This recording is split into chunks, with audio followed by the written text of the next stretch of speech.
Hello, welcome to the last part, chapter 3, cultural impact of globalization. We do this together with security impact. So, for cultural homogenization and hybridization, it is the process which local cultures are changed by foreign cultures to be more similar with aspects of foreign cultures. The bad thing is that foreign culture will dominate local culture. Okay, this dominance is the key word, dominance of foreign culture over local culture. Okay, examples are language, where English is the main language these days in many countries. This will undermine cultural and moral religious values, threaten local culture industries like the movie Avatar, which was limited in China, and Miley Cyrus was banned in the Dominican Republic because with the advent of foreign cultures, you want to protect your local cultures and you don't want to. Some of the values of Americans are not welcome in some of these countries, and that's why Miley Cyrus is banned, and Avatar has a limited release there. Okay, so dominance of foreign cultures. Okay, hybridization is a process which foreign and local cultures are blended, unique combinations containing elements from both cultures. So this will indeed change the local culture to the extent that it will have influence from foreign culture as well. So example of this rock and roll where we have blues, jazz and country mixed together to form a blended type of genre. Okay, so talking points in entertainment is America influence, because America have 30% of worldwide entertainment revenue. The movies, the TV shows, this is what we watch most of the time is American shows. Positive is that some values are welcome. Some values can and actually help our citizens, such as freedom, individuality, through the shows, through the entertainment, through the movies. It will empower identities to form, such as Asian middle class women who see themselves as having a unique identity through watching the shows. And of course, rapping and rhyming skills, which is something of a black culture, but it mixed together with Chinese and English in Singapore. So this is one of the positive things, is that American culture can help develop our local culture, and some of the values are indeed positive ones. But of course, they are negative as well, because if you have one culture dominating your local culture, then your traditional values, your traditional culture will be eroded, and that is something that some countries do not want, such as France, which emphasize their own. France are a very proud country. They're proud of their own cultural heritage. So we cannot let American values, American culture erode the French culture. So 40% of shows must be French, and non-European content cannot exceed 40% of programs. And in China, of course, you have a limit of 34 foreign films. Now, China is a country that again takes pride in its own local culture as well.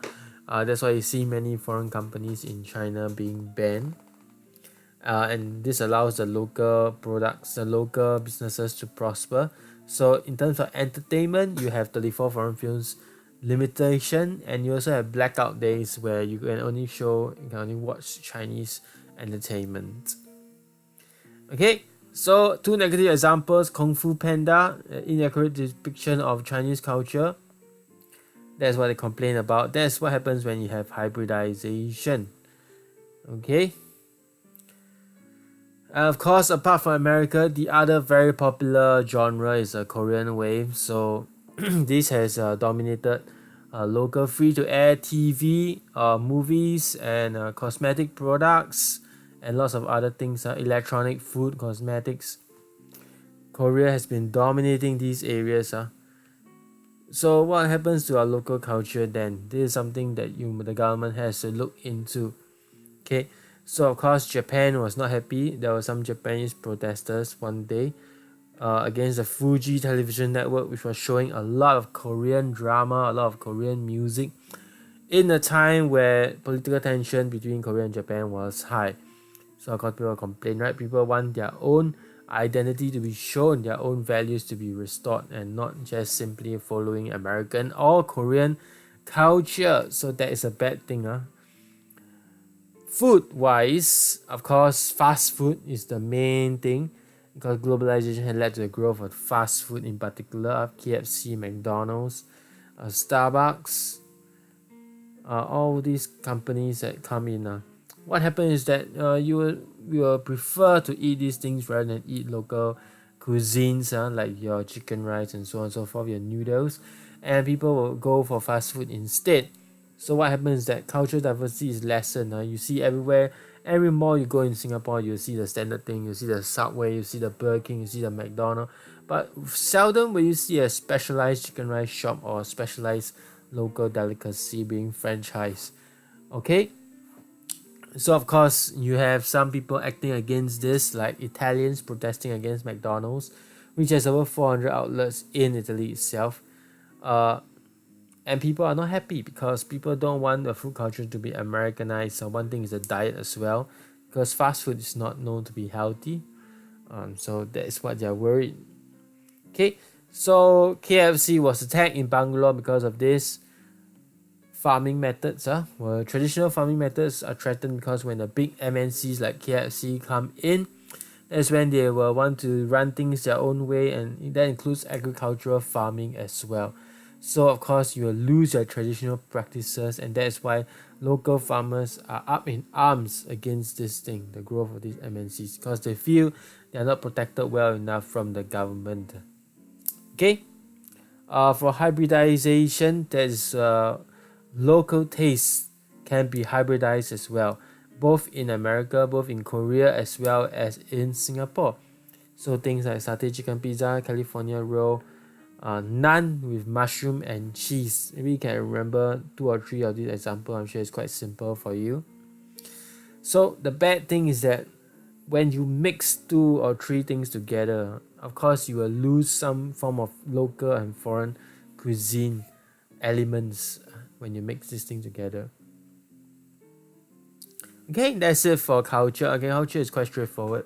You just need to know that there will be an erosion of local culture, local traditions, if you have too many dominance of American and Korean or other popular worldly cultures. Okay, and the last chapter is globalization, security challenges. So number 1 is cybersecurity. Okay, so malware, the keyword. Hackers are using malware to infect. Why? They want to gain information. Okay, information is power in this day and age, especially if you are the government and you want to get information of another country or the dealings between countries. So that is why these things are really classified. So we need to protect ourselves against this. Again, critical infrastructure is another thing. If the hackers can come in and hack the airport system, hack the traffic lights, and so on and so forth, the key installations, that is something that's going to have a big impact on the chaos. It's going to cause chaos in Singapore and in the world. So China, you have military cyber attack against the US, and again the US also claimed that the US claimed that China had a military attack, and China claimed that the US had also sent spies to hack into their systems. Okay, both accuse one another of stealing information. And of course, you have the US presidential election, which was claimed that the Russian had some interference through online interference. Okay, so hacktivists is a keyword also. People who hack because of political and social agenda. Again, you have people who hack businesses because they want to steal trade secrets or they want to launder money.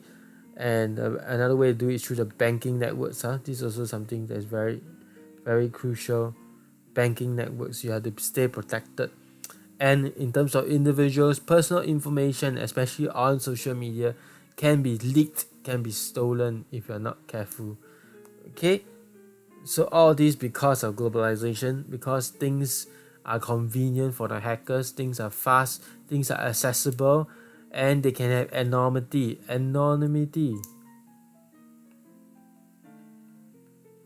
So that's why we must be wary of this cybersecurity threat. Okay, Cyber criminals are on the rise because they can exploit speed, convenience, and anonymity of the internet to access information and communication technology systems to the goal of theft, disruption, damage, unlawful actions. So unfortunately, we live in a world where technology is gluing everybody closer together, but in the same way, information is readily available and can be stolen and hacked from different systems. So we have to safeguard, or the government also needs to safeguard against all these things. Okay, so lastly, we're going to look at how the government has managed to manage these things, these problems. One is to upgrade Cyberwatch Center. Okay, all these things are just examples that maybe you can know one or two is enough, like National Cybersecurity Master Plan, Cybersecurity Agency, the Asia Pacific Computer Emergency Response Team, and the ASEAN SIR Incident Drill.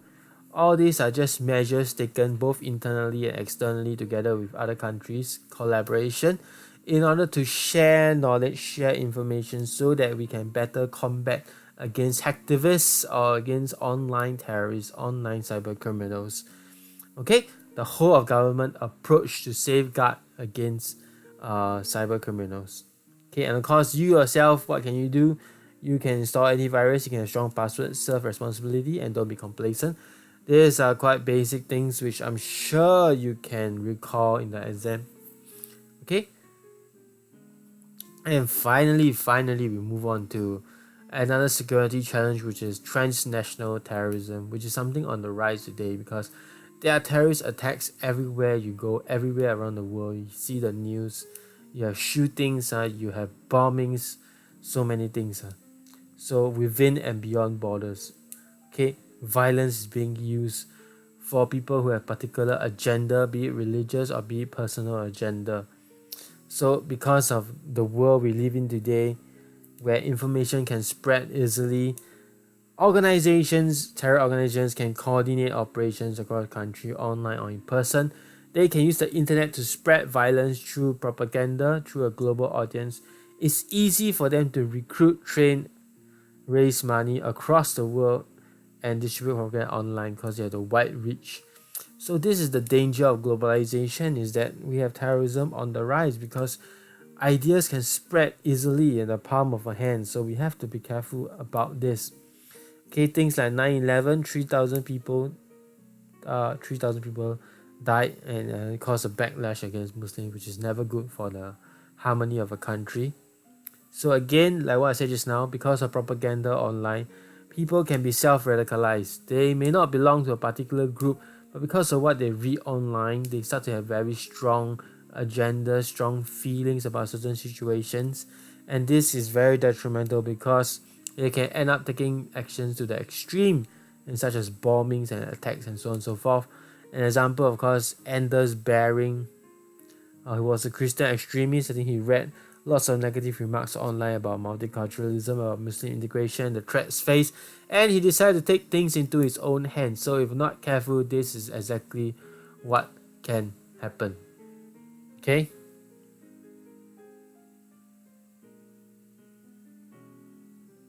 So, how do we manage transnational terrorism? Preventive measures, the key word is this. Preventive measures will help deter terrorists. Terrorists will think twice before they want to attack Singapore. So you can prevent loss of lives, you can prevent destruction of property, you can prevent disruptions to the economy and society. Okay, this is common sense things. You don't really need to memorize, you just need to think. If we don't have terrorist attacks, what can be protected? So how do we prevent and how do we deter terrorists? Is our border controls and our collaborations, external and internal, within Singapore and outside of Singapore as well. So we have the ICA. When they scan things in the airport or in the cargo ships, they scan people, they scan goods, they use biometric technology, they use radiographic image analysis. This is how you can monitor and regulate goods, services and conveyances across borders. And in the US, of course, they are even more extreme. They have a no-fly list such that terrorists who are suspected of being terrorists cannot fly to the US or fly out of the US. And some people, of course, will claim that this is a violation of human rights and the freedom of movement. So apart from this preventive measures, some more in terms of collaboration, we have some examples here. Okay, you don't need to memorize all, maybe you just memorize two. The UN Security Council Resolution 1373, all this ASEAN Counterterrorism Workshop, Interpol Fusion Task Force is meant for the sharing of information. It's meant to improve sharing information and coordination so that we can better safeguard against terrorist threats if we can work together as a world unit against terrorism, or as a regional unit in terms of ASEAN against terrorism. Okay, it's better to have external help than just you yourself, because when you pool resources together, you can be more effective in dealing with terrorism. Okay, so second way, number 2, is protective measures. So when you talk about protective measures, you're talking about surveillances and guarding of key installations and infrastructure. So places which are very crowded or places which are very significant to Singapore, such as power stations, military bases, Jurong Island, all these things need to be protected by the SAF. You also have the Jurong Island protected by SAF. You have the coast protected by the Police Coast Guard. You have the air being protected by Civil Aviation Authority of Singapore. You have body scanners. You have all these things are detention without trial by the Internal Security Act or ISA to prevent terrorism, racial and religious extremism. Okay, this board is actually advised by a chairman of the Supreme Court judge, and of course the president has veto powers. So we don't just detain people without reason. We have justification for detaining them, and most importantly is to protect Singaporeans and protect our own infrastructure, okay, from terrorists. Of course, some people say it's just a violation of human rights. So these are protective measures. That means you actively go out and protect yourself against terrorism by increasing surveillance, by being more vigilant. Okay, the key word is vigilance and improving surveillance. Okay, in the key installations, that's how you guard against transnational terrorism. Okay, and finally we have responsive measures. Yes, this is the last slide. So this speaks of when an attack actually happened, we know how to respond. Okay, we have emergency preparedness exercises such as exercise heartbeat. Please remember, heartbeat. Just feel your heart and know the thing is called heartbeat. This is to train ourselves to respond, activated by the civil defense as well as the police force. And a whole government approach. Okay, whole of government approach such as things like North Star, to test our vigilance, to test our awareness. So SG Secure, of course, and of course to combat against chemical weapons, we have the DSO National Laboratories who work together with the US and France on research into this type of weapons, so in order to prevent the rise of it or to know what to do in the case of these things happening. And of course in the region you have ASEAN Defense Ministers meeting, again to help out in the combating these attacks, this type of attacks.